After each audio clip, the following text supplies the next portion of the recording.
And now, it's Coast Vue with Ricky Matthews. Brought to you by J. Allen Toyota and AGJ Systems and Networks on SuperTalk 103.1 FM. Welcome to the final edition of Coast Vue here in 2021. It's amazing. Where did this year go? As we continue to celebrate so many amazing people who have made coastal Mississippi such an amazing place to live, work, and play. You know, I mentioned the other day that it felt like we were just saying, where did 2020 go? And now we're already saying, where did 2021 go? I mean, this year sped by in my book. I don't know about you, but it certainly did with me. We have a great show today. We're going to be joined by Anita Arguelles. We're going to talk about a wide range of topics, not the least of which is a very, very special oyster that they are aquaculturing called the French Hermit oyster. And we'll be to our, Anita here shortly. I want to share a couple of things that popped up on Facebook for me as we end the new year. I've been, obviously been talking a lot about, during this holiday season, this is a great time to reach out to someone and tell them you care about them. I like what Benjamin Franklin and others have challenged us to do to keep that spirit that we have during Christmas year round. What a great challenge that is to think in those terms. I've quoted or at least shared what my friend Stacy Waldrop has shared on Facebook so many times over the past year. She's just such a positive person, such a good person. She posted this the other day from Mindful Christianity, and here's what it said. Health does not always come from medicine. Most of the time it comes from peace of mind, peace in the heart, peace of soul. It comes from laughter and love. Life can be simple if we all just kind of read that and committed to that and thought about it. Peace in the heart, peace in the soul. It comes from laughter and love.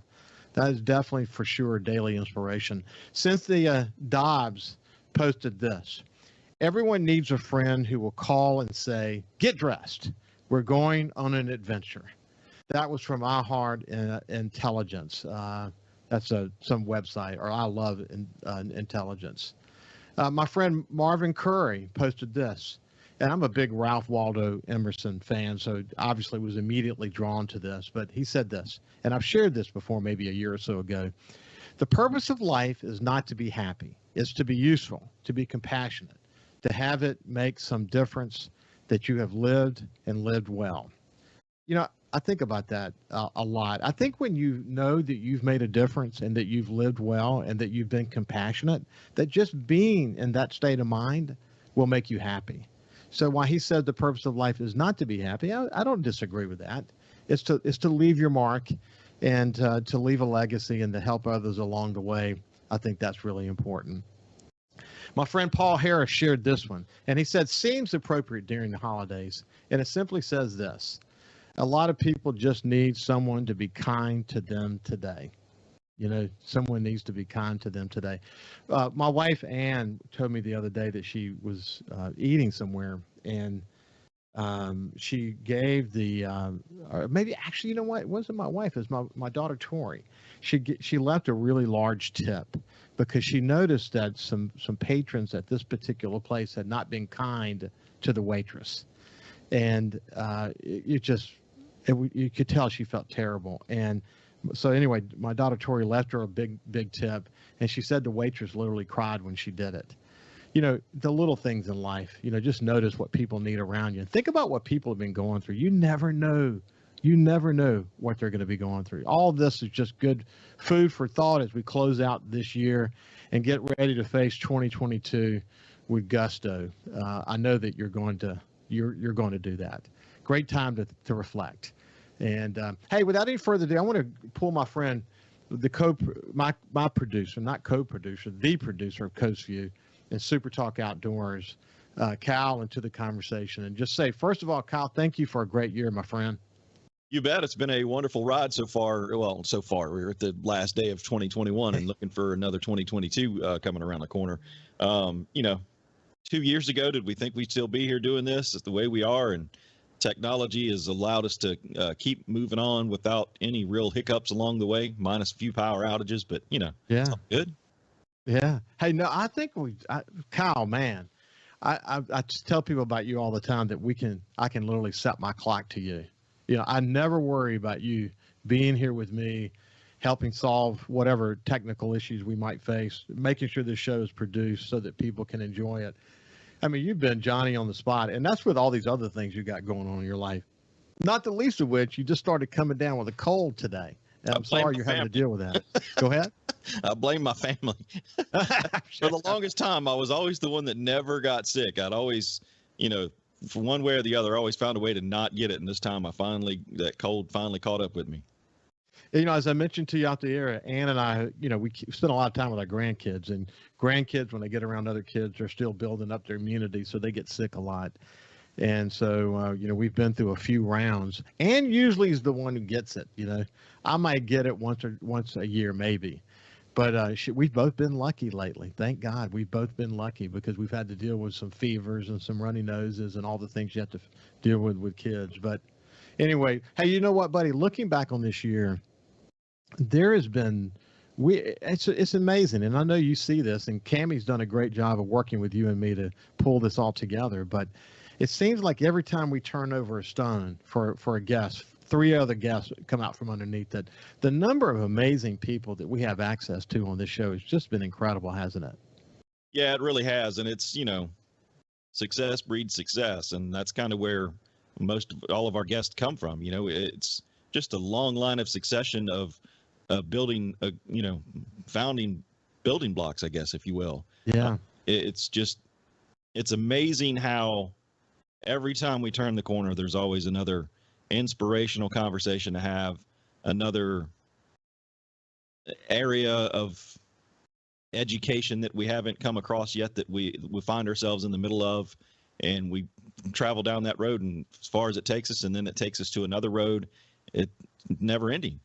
And I feel that way about Coast Vue and then our new show, SuperTalk Outdoors. And I can't help but think about the conversation we had with Ramsey Russell, the duck hunter who's been in 6 continents, and he was, that big explosion when he was 15 years old that scarred his face. He almost lost his arm and his leg. And he says that when he's in a duck blind with someone today, he says that everyone has scars. His happen to be visible for other people to see. But his scars create an opportunity for him to be able to have a conversation with people who may be having scars on the inside. And the conversations and what they are and how he helps people as a result of what he's been through. Yeah, again, I didn't expect to have that conversation. And we have conversations like that all the time where during the conversation, we just turn a corner and suddenly we're onto something that is just so powerful and so inspiring. And we see that a lot. There's 2 or 3 of those moments in every week that we have these conversations. And I would say in that regard, I get as much from these conversations as our guests or maybe the listeners do. Yeah, I pretty much feel the same way too. Back when this first started 2 years ago, I never really paid much attention to most of the subjects that we cover, and it was just never anything that I was super interested in or wanted to pull myself into and be a part of.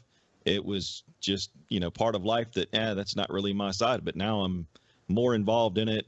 I pay more attention to things on the news, and my wife kind of looks at me funny when I make comments and, oh yeah, we talked about this 3 weeks ago. And she's like, oh, la-dee-da. So we get it. I consider myself, and I know you do too, just a facilitator of conversations where we can learn from our guests. And 2021, I felt great about 2020. I think 2021 was even better. And I really look forward to 2022, and I really appreciate what you've done to help make this show the best it can be. I really can't thank you enough, my friend. You bet. Like I said, I've enjoyed every bit of it and look forward to what's ahead, really. Well, thank you, buddy. So let's shift gears now and, bring my friend Anita Arguelles into the conversation. The last time that you and I visited, you had your husband, Mike, with you. And we had a terrific conversation about the evolution of your business, the French Hermit Oyster Company. And it's been an amazing evolution, though. And I had the opportunity, actually, after that show, to taste some of those oysters. And I have to tell you, I've never tasted an oyster that good. And you keep hearing that, don't you, Anita? I do. I'm so proud of Mississippi's oysters. and how they taste and how they look and the community's responses to them. It's been great. So Mike was supposed to join us. What in the world is he up to this morning? So, we have the two businesses. We have our oyster business, which keeps us very busy. In fact, he was at the farm yesterday, and he'll go back out to the farm tomorrow. But we have Arguelles Marine Contracting, and his customers want him on site building piers, bulkheads, and boat houses too. So he asked me last night, he said, "Tell Ricky I'm sorry, I apologize, but I'm be on site for a customer." It's no problem. You're a great spokesman for your joint efforts and your businesses. When we come back, I want to get the latest on what's happening with your oyster business. For the Facebook and YouTube audience, you can see behind her some of those cages. We'll explain to you why this is a unique approach. It's really cool. And I actually want to shift gears at some point in the conversation. No rush to get there, but you also work for USM, and I want to talk a little bit about the work you're doing there as well. So when we come back, we'll continue our conversation with Anita Arguelles.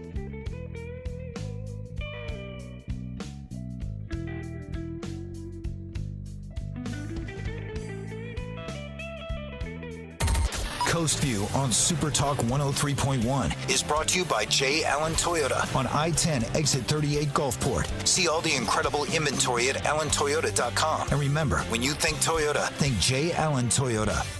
Hey, South Mississippi, Jonathan Allen here at J. Allen Toyota, I-10 exit 38 right here in Gulfport, letting you know Toyotathon is on. We have more inventory right now than we've had all year, and we've got a lot more coming. Come see our team and pick out the one that works for you. So think J. Allen Toyotathon. When it comes to the outdoors, we are one. We live in one of the best places in America to enjoy the great outdoors. So let's talk about it. Super Talk Outdoors with Ricky Matthews. Mondays starting at noon. Here on Super Talk, Mississippi. Presented by the Foundation Protecting Our Outdoors Heritage. Listen or watch the show anywhere you get Super Talk, Mississippi.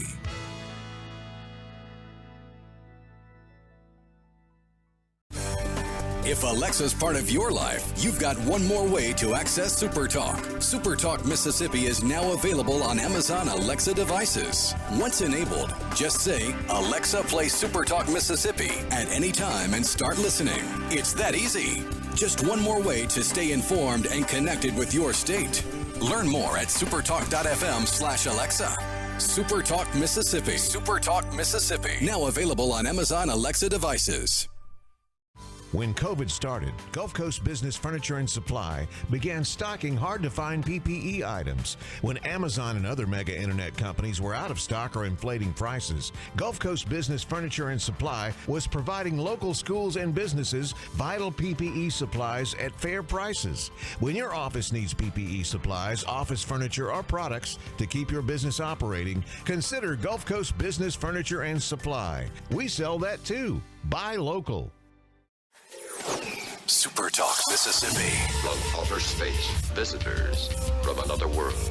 We've had contact with bug-eyed monsters. This is actually a flying saucer. Flying saucer? I'm from another planet. Where late nights are kind of weird. Well, they must have a reason for their visit. The unexplained, the weird, and the downright creepy. Coast to Coast AM with George Norrie. Late nights. Super Talk Mississippi. Feeling down? Here's your prescription for a daily dose of good news and positive vibes. Good Things with Rebecca Turner. Every afternoon, Rebecca highlights all the good things happening right here in the state you call home. Daily exposure to Good Things with Rebecca Turner may cause smiling, feelings of positivity, happiness, and even laughter. When you experience these symptoms, tell your friends to listen. Okay. Weekdays starting at 2 p.m. here on Super Talk Mississippi and now on Amazon Alexa devices. Hey, guess what? Bob is back, now at 106.3, playing the 80s, 90s, and whatever. I get knocked down, but I get up again. Check us out, the new Bob 106.3. Talking to the people that help make the coast such a unique place to live. This is Coast View with Ricky Matthews on Super Talk Mississippi Gulf Coast 103.1.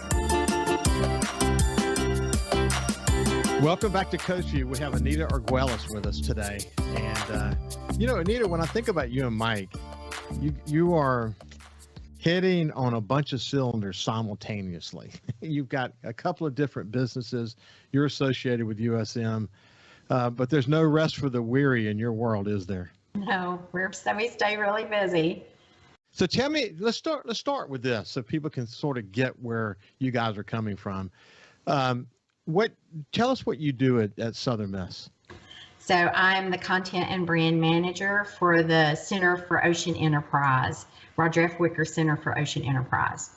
So my job is to help get the messages out about what we're doing related to the blue economy.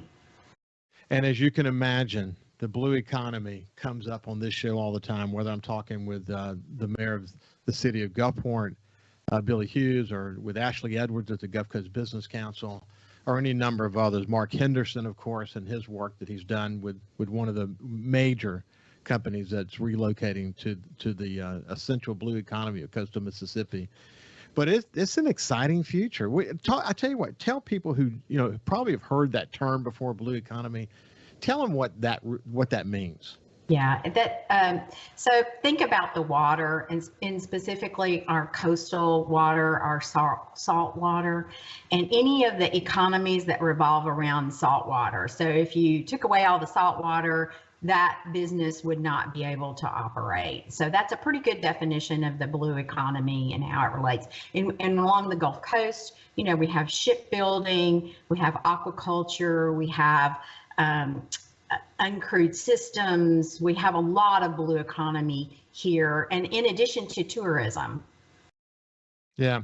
Okay. So you also had the Thad Cochran Marine Aquaculture Research Center. That's right. Tell me why that's critical.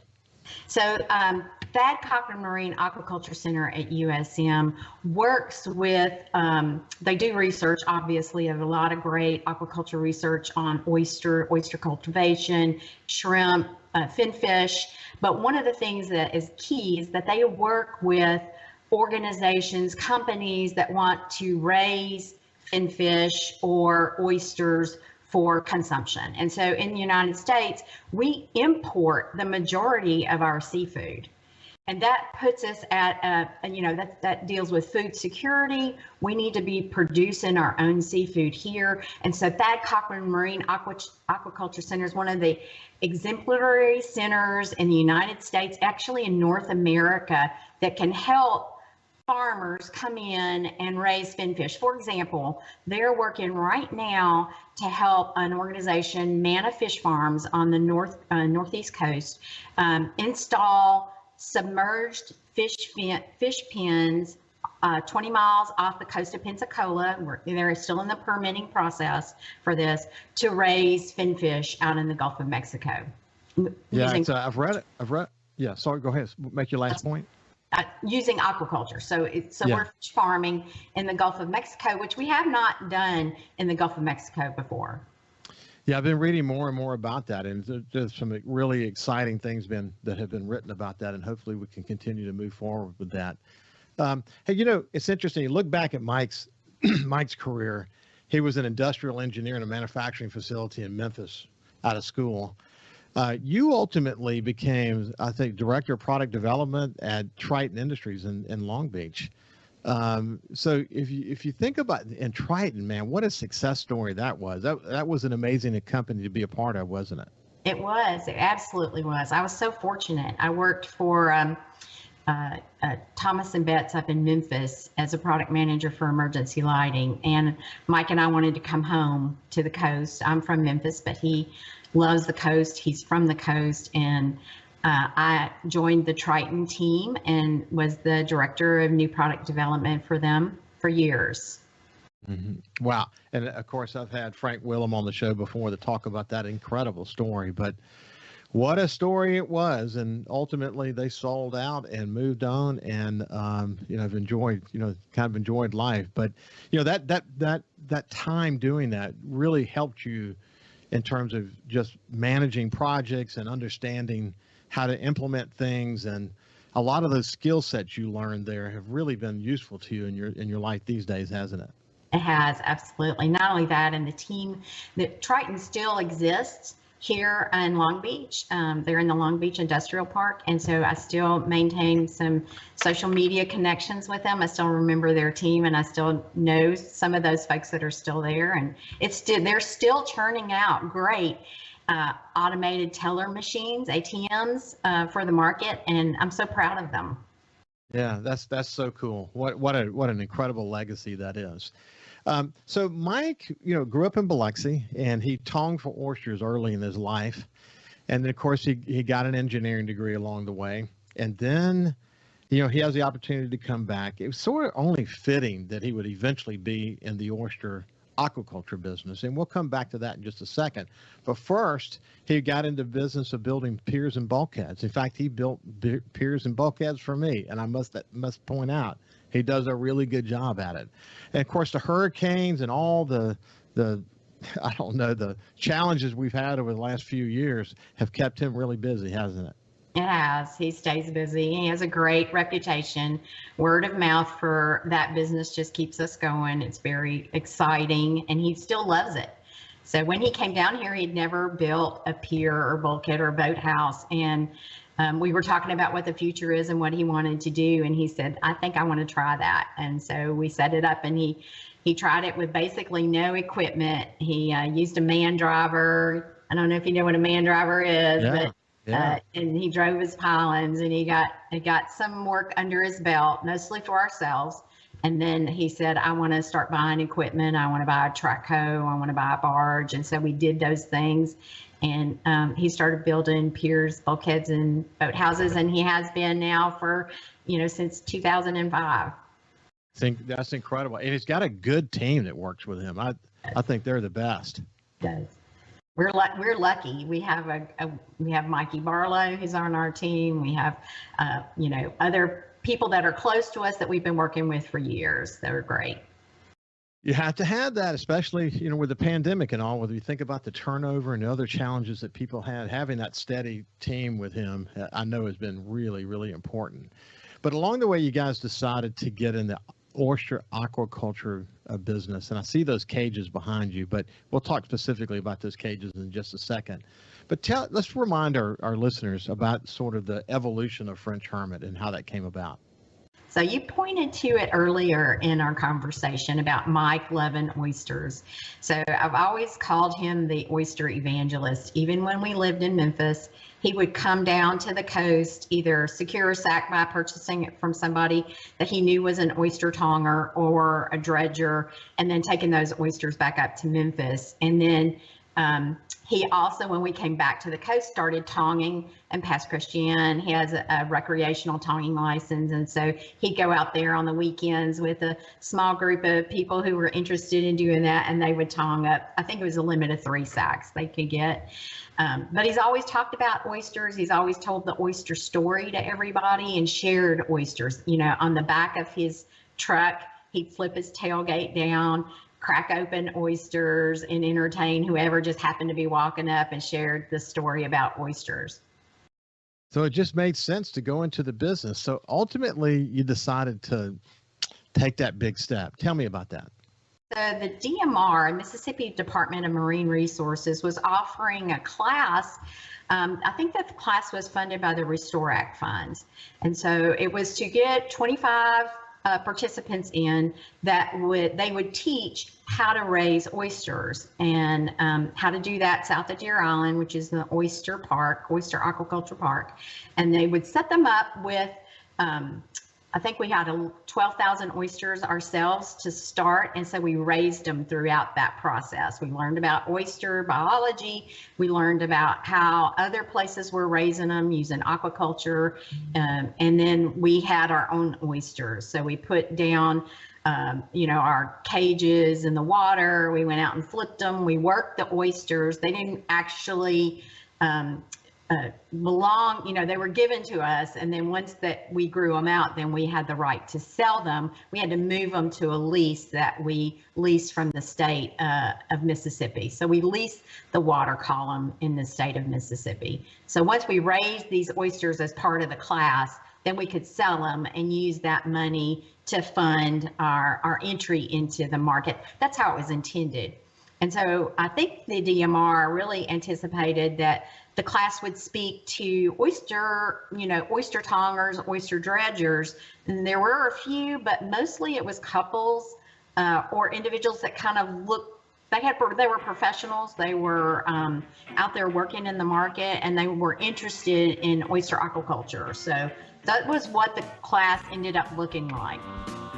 When we come back, we'll continue this conversation with Anita Arguelles and tell the story of what's the latest with French Hermit Oyster Company. Again, I had the opportunity to taste one of those, and everyone I've talked to who has eaten one, they literally sing the praises of this amazing oyster, and we'll talk about why it's that way in just a second, but we'll continue the conversation after this break.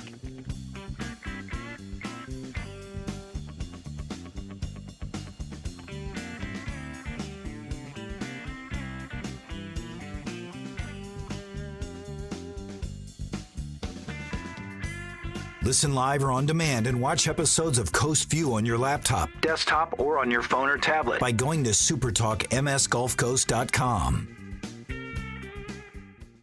When it comes to the outdoors, we are one. We live in one of the best places in America to enjoy the great outdoors. So let's talk about it. Super Talk Outdoors with Ricky Matthews. Mondays starting at noon. Here on Super Talk Mississippi. Presented by the Foundation Protecting Our Outdoors Heritage. Listen or watch the show anywhere you get Super Talk Mississippi.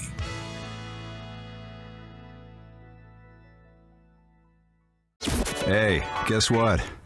Bob is back. Now at 106.3, playing the 80s, 90s, and whatever. I get knocked down, but I get up again. Check us out. The new Bob 106.3. Feeling down?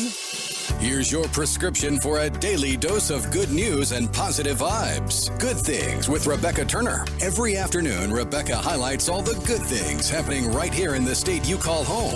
Daily exposure to Good Things with Rebecca Turner may cause smiling, feelings of positivity, happiness, and even laughter. When you experience these symptoms, tell your friends to listen. Okay.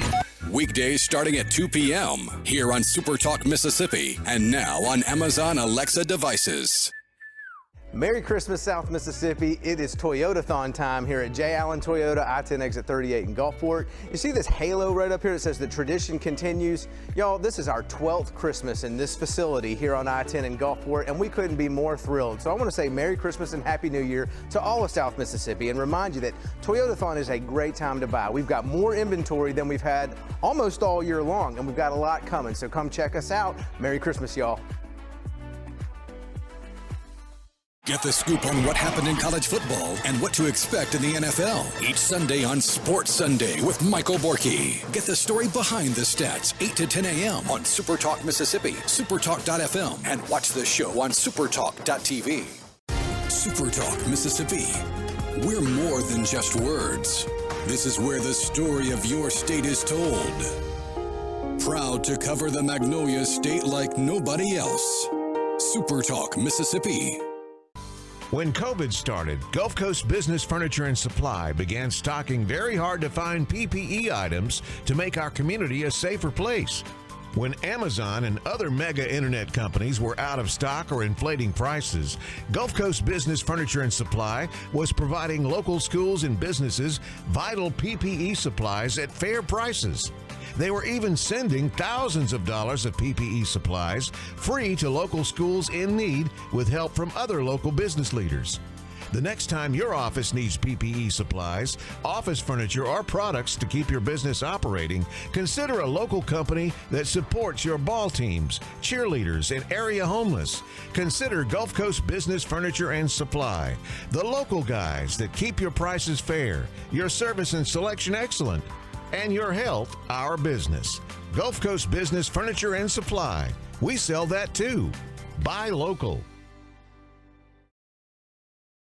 Hey, I'm Steve Azar, and you never know who or what you'll hear when I spend a Mississippi Minute with my friends.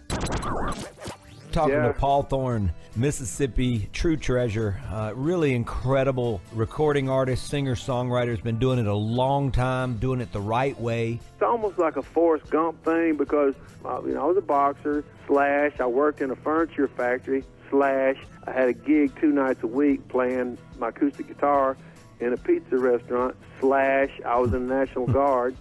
And, wow. All this stuff was going on at the same time. / I had a writing contract with Rick Hall and Fame.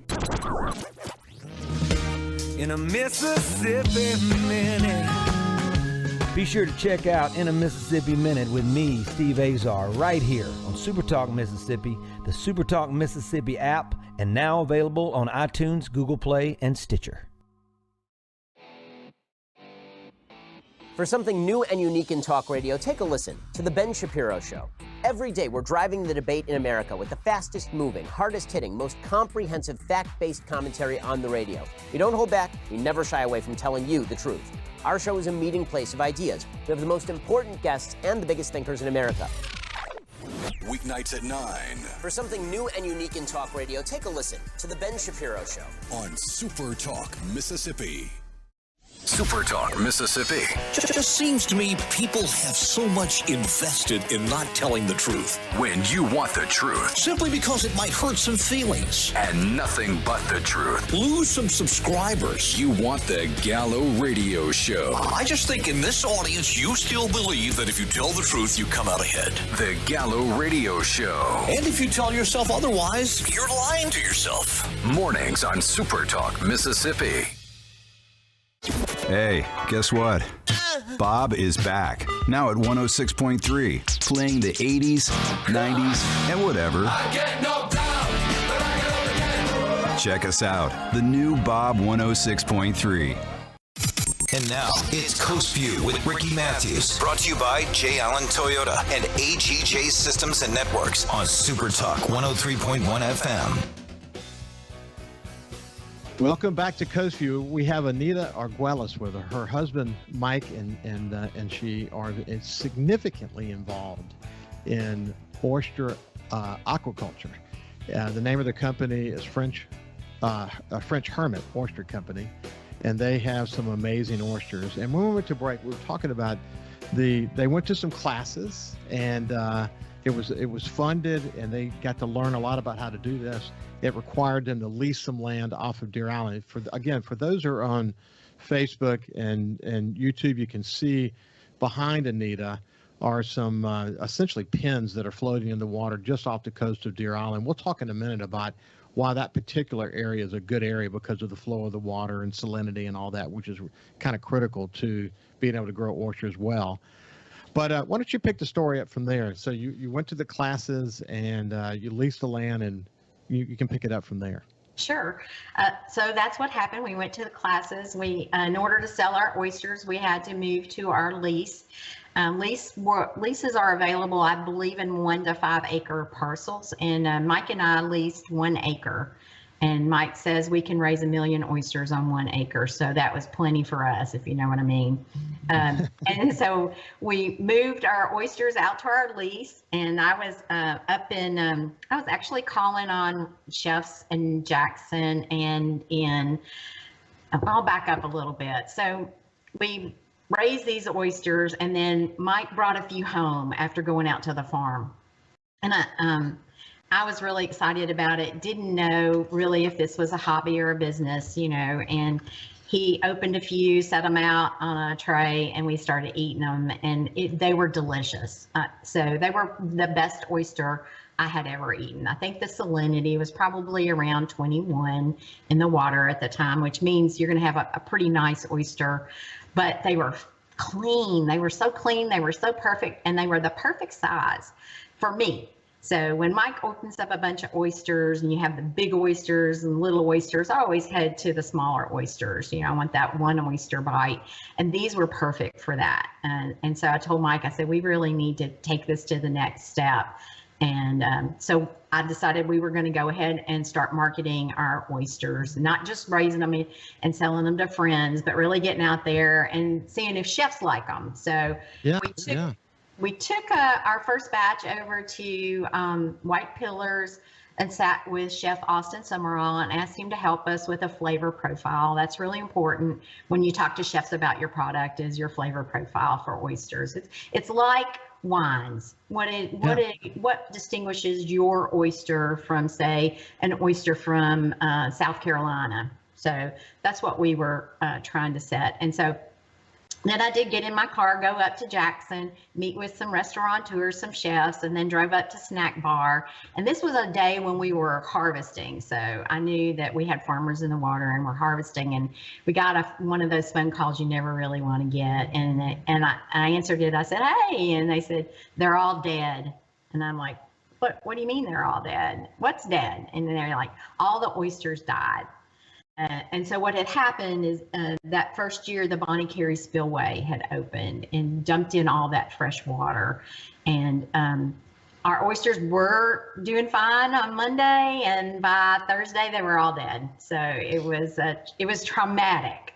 So we'll pick up that part of the story in just a second, but let's go back to when you met with Chef Austin Summerall, who incidentally has been on the show several times. He's terrific. I love what he's done at White Pillars, and I love his approach. Again, I'm not a chef. I'm just a common guy who just enjoys a good oyster. But what I would describe, how I would describe it is that the consistency, and this must have something to do with the way they're grown in those cages, but the consistency was incredible. That from one to the other, they were very consistent. Second, they were meaty, but they weren't strong tasting. They were kind of moderate and salty and just had wonderful flavor, but not too strong. That's the way I would describe it, because some oysters you bite into and they're super strong, and you have to have a lot of sauce on them to kind of help you get past that strong part. You still get the flavor of an oyster, but you need a little help with a cracker and some hot sauce. I didn't feel the need for that with the French oyster, the French Hermit oyster. I felt like it was just really pleasing to the palate. How did Chef Austin describe it? So we looked at the meat to shell ratio. These oysters are so plump. They just fill up every little crevice of that shell. And in fact, when you pull them away, you've released the eye from the base of the shell, and you pull them away, you can still see the little indentation at the tip of the shell where it meets the hinge. So it's got like almost a little nose on the oyster, if you were to think about it that way. So it fills every little crevice of that shell. So it's plump. And like you said, that's what Chef Austin noticed. He also noticed that they had a sweet, kind of a creamy flavor to them. And then he was saying in his flavor profile that he picked up hints of cucumber and lettuce. So fresh gardening, if you think about how those fresh, the oyster eats phytoplankton. So, it would naturally have some of those tones in there, some of those flavors in there. So that's what he said. He said he picked up notes of cucumber and lettuce and of course the sweet cream, kind of a buttery flavor. But you think about it, the way these things are grown in those cages that are suspended, that you would think that the nutritional value of whatever's in that layer of the water is going to be slightly different than what's going to be at the bottom. Right. So how do y'all describe that? I mean, do you know the specifics of that, or just know that to be true? So we know that phytoplankton is encouraged to grow because of sunlight. So that's one of the things that we think is that when an oyster is down on the bottom, a wild oyster, and it's having to reach up to grow to get to some of that phytoplankton. So it's kind of growing up in a cluster like that. When you take these oysters, they're individual oysters, spat on shell, and they are growing at the water column where oyster aquaculture occurs. They're closer to that food source. So that sun is coming down, it's not having to go as deep. And so there's more phytoplankton in there. And then you've talked about this before. When you head out to Deer Island, they have all of that water flow between Deer Island and Katrina Reef. And so you get a nice flow that's coming through there. It's not just sitting somewhere. There are some oysters, and there's some oysters in Florida that are from a particular place where the water doesn't flow the same. It's pretty calm in that area. Salinity remains really high, and you get a really briny oyster. Salt is in these oysters. You can taste the salt. It varies, and we can talk about that when we talk a little bit more about what oyster farmers face as far as challenges. But the salt salinity varies, but 21 for our oyster, 19, even down to probably 17. All that salinity really gives you a nice flavor for your oyster, and what that salinity does is enhance the other flavors and let them come out. I think I may have mentioned this to you, but when my wife and my son Justin and I went to Croatia, we saw oyster farming all over there. I mean, and I think they were using suspended cages like you guys are using. How many cages do you have? So, well, I'll tell you just a little bit about the way we're set up, because we've evolved. At first it was 25 of us that came out of the classes, and we all have our leases, and we're setting up and we're growing oysters. And then you got to market your oysters. You really have to get them to chefs to engage. And what we found is French Hermit, that we were not going to be able to maintain a consistent supply of oysters. So we started recruiting other farmers. And right now we have, with the challenges over the last 3 years, we have 8 of us that are out there farming together as French Hermit. So it's not just Mike and I anymore. It's, it's a family of farmers. And since we're all really close, our lease bumps up to your lease, who bumps up to their lease. So we're out there. Sometimes maybe 3 or 4 of us are out there working our oysters at the same time. Mike and I have about 50 cages total for our farm, but all the other farmers have a bunch of cages too, and that's what you see in the background behind me. So pretty low profile cages out there floating, and they're in lines. Usually we set them up to their 10 cages per line. Yeah. Could be 9, but okay. sometimes 10. You mentioned, so the Bonacare spillway was opened. It finally that fresh water made its way over to your oysters. You probably felt like, oh my gosh, we might need to pack it in, but you didn't. You were very resilient. You figured out a way to maintain and go forward. Tell us about that. So when we were trying to decide how we were going to talk about ourselves here on the Mississippi Gulf Coast as oyster farmers, we could, in other parts of the country, they call themselves growers. And so, you're not nearly as connected to a grower as you are a farmer. And so we thought calling ourselves farmers would at least allude to the challenges that farmers face. Anita, why don't we do this? We'll pick it up right there on the other side. But this is Anita Arguelles. Her husband and her work on oyster aquaculture. French Hermit is the name of their oyster. We'll continue the conversation on the other side. We'll see you after this break.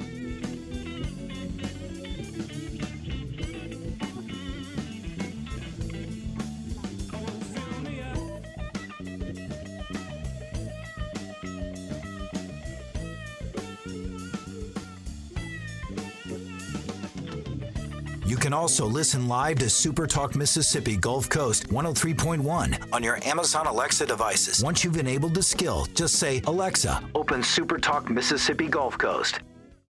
Hey, guess what? Bob is back, now at 106.3, playing the 80s, 90s, and whatever. I get knocked down, but I get up again. Check us out, the new Bob 106.3. Merry Christmas, South Mississippi. It is Toyotathon time here at J. Allen Toyota, I-10 exit 38 in Gulfport. You see this halo right up here? It says the tradition continues. Y'all, this is our 12th Christmas in this facility here on I-10 in Gulfport, and we couldn't be more thrilled. So I want to say Merry Christmas and Happy New Year to all of South Mississippi and remind you that Toyotathon is a great time to buy. We've got more inventory than we've had almost all year long, and we've got a lot coming. So come check us out. Merry Christmas, y'all. When COVID started, Gulf Coast Business Furniture and Supply began stocking hard-to-find PPE items. When Amazon and other mega internet companies were out of stock or inflating prices, Gulf Coast Business Furniture and Supply was providing local schools and businesses vital PPE supplies at fair prices. When your office needs PPE supplies, office furniture, or products to keep your business operating, consider Gulf Coast Business Furniture and Supply. We sell that too. Buy local. SuperTalk Mississippi. Just seems to me people have so much invested in not telling the truth. When you want the truth. Simply because it might hurt some feelings. And nothing but the truth. Lose some subscribers. You want the Gallo Radio Show. I just think in this audience, you still believe that if you tell the truth, you come out ahead. The Gallo Radio Show. And if you tell yourself otherwise, you're lying to yourself. Mornings on SuperTalk Mississippi. Thousands of Bulldog fans have subscribed to the Thunder and Lightning podcast. Have you? On each episode, Brian Haydad and Joel Coleman give you an inside look at your Mississippi State Bulldogs. The Thunder and Lightning podcast is free and available on demand at supertalk.fm and on your smartphone. Just search for Thunder and Lightning on iTunes, Google Play, or anywhere you listen to podcasts. Thunder and Lightning from SuperTalk Mississippi, covering the Bulldogs like no one else. Hey, I'm Steve Azar, and you never know who or what you'll hear when I spend a Mississippi Minute with my friends. We're talking to Dale Berra. Take me back to growing up and what it was like in the household with a dad like Yogi Berra. You know, we grew up with his funny sayings. You know, I remember Dad managing the Mets, and me, Larry, and Timmy are watching the game on TV. And all of a sudden, two streakers run out of the stands on TV, and the camera flips away from them. So when he gets home, me, Larry, and Timmy say, "Hey, Dad, those streakers, what were they, boys or girls? We need to know." And Dad looked us right in the eye and said, "I couldn't tell. They had bags over their heads." In a Mississippi Minute. Be sure to check out In a Mississippi Minute with me, Steve Azar, right here on SuperTalk Mississippi, the SuperTalk Mississippi app, and now available on iTunes, Google Play. Hey, guess what? Bob is back, now at 106.3, playing the 80s, 90s, and whatever. I get knocked down, but I get up again. Check us out, the new Bob 106.3. When it comes to the outdoors, we are one. We live in one of the best places in America to enjoy the great outdoors. So let's talk about it. Super Talk Outdoors with Ricky Matthews. Mondays starting at noon. Here on Super Talk Mississippi. Presented by the Foundation Protecting Our Outdoors Heritage. Listen or watch the show anywhere you get Super Talk Mississippi.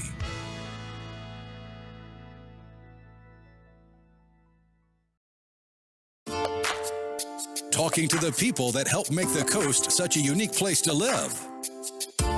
This is Coast Vue with Ricky Matthews on Super Talk Mississippi Gulf Coast 103.1. Welcome back to the final segment of the final show 2021 as we approach 2022. Happy New Year to you.